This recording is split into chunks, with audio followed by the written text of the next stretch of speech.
नमस्कार दोस्तों, क्राइम तक में आपका स्वागत है। निक्की हत्याकांड मामले की बात कर लेता हूं। इसमें अब एक अहम चीज सामने आई है। आरोपी अभी भी जेल में है, लेकिन निक्की का मोबाइल फोन कहां है, इस बारे में अभी एजेंसीज को कोई जानकारी नहीं है।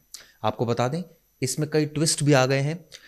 निक्की ने जो हॉस्पिटल प्रशासन, जो डॉक्टर है, नर्स को जो बयान दिया था, ये कहा था सिलेंडर ब्लास्ट हुआ है। उसकी बहन ने एक वीडियो बनाया था जब ये घटना हुई थी 21 अगस्त को, जिसमें कोई महिला पीछे से बोल रही है कि ये तूने क्या कर लिया। इसके अलावा यह भी जानकारी निकल कर आई है कि जिस वक्त घटना हुई उसका पति यानी विपिन घर के बाहर था। तो क्या निकी ने खुद को आग लगाई? अब ये आशंका को बल मिल रहा है और इसी बेस पर पुलिस की इन्वेस्टिगेशन आगे जा रही है। लेकिन दूसरी तरफ यह भी बात सामने आ रही है कि निकी के परिवार पर भी संगीन आरोप लग रहे हैं। दरअसल उसकी भाभी ने तमाम आरोप लगाए। ये कहा है कि दहेज तो ये परिवार भी लेता था, ये कौन सा दूध का धुला है। ऐसे कई संगीन इल्जाम लगाए गए हैं। इसको लेकर अब लगातार मामले की जांच चल रही है। वहीं दूसरी तरफ आपको बता दें, जो पुलिस ने मौके से चीज़ें बरामद की है वो मैं आपको बताता हूं। इससे पहले ये भी बताता हूं कि जो निकी की बहन है कंचन, उसको भी उसके फ़ोन के बारे में कोई जानकारी नहीं है। आखिर उसका फ़ोन कहाँ गया, क्योंकि फ़ोन से बहुत सारे राज खुलेंगे। आखिरी में किससे बात हुई, क्या बात हुई, क्या वाकई दोनों के बीच टसल हुई थी लास्ट मोमेंट पर, ये भी बहुत सारी चीज़ें क्लियर होंगी।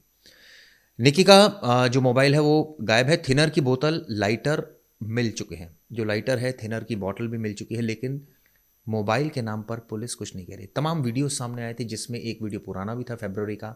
ये भी बात सामने आई है कि फिलहाल तो पुलिस ने पूरे परिवार को गिरफ्तार किया है। क्या वाकई पूरे परिवार का रोल था दहेज के लिए, या फिर पुलिस ने दबाव में कार्रवाई की? सवाल ये भी उठता है कि दहेज कौन मांग रहा था, इसके बाबत पुलिस के पास क्या सबूत है। अगर दहेज मांगा जा रहा था तो कोई ऑडियो वीडियो, कोई ऐसी रिकॉर्डिंग पुलिस के पास है, या मैसेज है, कोई व्हाट्सएप मैसेज है, या कुछ और सबूत है। ये सबसे अहम चीज़ होगी आने वाले वक्त में। आपको बता दें कि इसमें लगातार इन्वेस्टिगेशन चल रही है, लेकिन अभी भी जो उसका फ़ोन है वो बरामद नहीं हुआ है।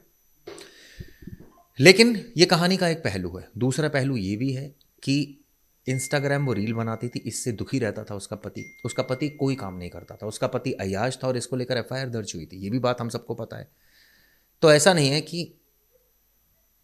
आरोप एक तरफ से लग रहे हैं, दरअसल दोनों ही तरफ से आरोप लगाए जा रहे हैं। लेकिन ये कहना कि निकी का परिवार दूध का धुला, ऐसा भी नहीं है, क्योंकि संगीन इल्ज़ाम मीनाक्षी ने भी लगाए, जो कि उनकी भाभी है। ऐसे में कितनी सच्चाई है उनके इल्ज़ाम में, देखने वाली बात है।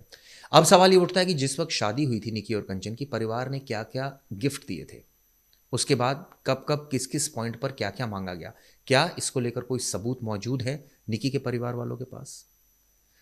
पुलिस ने शुरुआत में तो हत्या का मुकदमा दर्ज कर लिया। अब सवाल ये उठता है, क्या वाकई नोएडा पुलिस के पास हत्या से संबंधित सबूत हैं? क्या ये मामला, हालांकि मैंने शुरुआत में आपको बताया कि आशंका को बल मिल रहा है, लेकिन अभी इन्वेस्टिगेशन ओपन है, तो कुछ भी हो सकता है। लेकिन ज़्यादा प्रबल आशंका इसी बात की है कि उसने खुद को आग लगाई है। कई चैट सामने हैं, कई दोस्तों के बयान रिकॉर्ड हुए हैं, उनके रिश्तेदारों के बयान रिकॉर्ड हुए हैं, जिसमें आरोप प्रत्यारोप का दौर जारी है। इसको लेकर एक और जानकारी सामने है। दरअसल ये पता चला है कि रविवार को पुलिस की टीम पहुंची थी और इसमें 10 पुलिसकर्मी शामिल थे। इन्होंने निकी के परिजनों से अलग अलग बयान भी दर्ज किए हैं। सबसे पहले निकी के पिता के बयान दर्ज किए, जिनका नाम भिकारी है। इसके अलावा उनके बेटे और भाई से भी पूछताछ की गई है। 1 घंटे तक ये छानबीन चली है। निकी की मौत के बाद बहन ने निकी के पति विपिन, आपको बता दूं, 4 लोगों को गिरफ्तार किया था। लेकिन अब सवाल ये उठता है कि ये जो पूछताछ की गई है, इसका मकसद क्या है। ये पूछा गया उनसे कि आपको इस बाबत, जो निकी के पिता से पूछा गया कि सूचना कब मिली, आप कैसे उसके घर पहुंचे, कौन उसको अस्पताल तक लेकर गया, क्या दहेज के लिए उसको प्रताड़ित किया जाता था, और अगर किया जाता था तो आपने पहले शिकायत क्यों नहीं की, पहले आप एडजस्ट क्यों करते रहे। ऐसे तमाम सवाल उनसे पूछे गए। इसके अलावा उनकी बहन से भी पूछताछ की पुलिस ने। इसके अलावा उनके भाइयों से भी पूछताछ की। ये पूछा, रिश्तों के बारे में पूछा कि आखिर क्या वाकई इतना ज़्यादा टॉर्चर होता था दोनों बहनों को। ये भी पूछा गया क्या सिर्फ निकी को परेशान किया जाता था, कंचन को नहीं। ऐसे भी तमाम सवाल पूछे गए। खैर, इसके बारे में भी आपको पूरी अपडेट दूंगा।